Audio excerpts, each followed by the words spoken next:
વર્ષ 2025માં ચોમાસું રહેશે સામાન્ય. જૂન મહિનાથી ચોમાસાની શરૂઆતની શક્યતા. છેલ્લા કેટલાક દિવસથી કાળઝાળ ગરમી પડી રહી છે, ત્યારે ખાનગી હવામાન એજન્સી દ્વારા દેશમાં ચોમાસાને લઈને આગાહી કરવામાં આવી છે, જેમાં આ વર્ષે સામાન્ય કરતાં 3% વધુ પડવાની શક્યતા દર્શાવવામાં આવી છે, જેમાં આગામી જૂન મહિનાથી જ ચોમાસાની શરૂઆત થવાની ભીતિ વર્તાઈ રહી છે.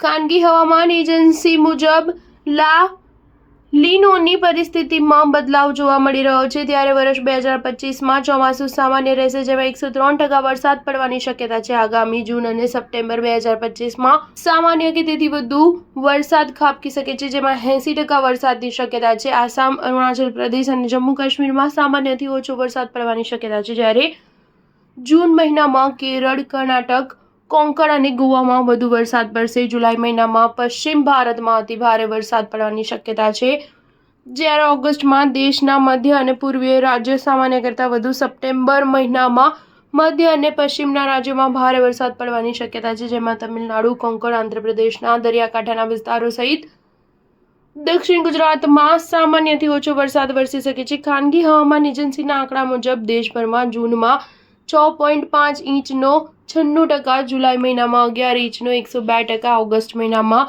10 ઇંચનો 108% અને સપ્ટેમ્બર મહિનામાં 6.6 ઇંચનો 104% અંદાજિત વરસાદ પડવાની શક્યતા છે.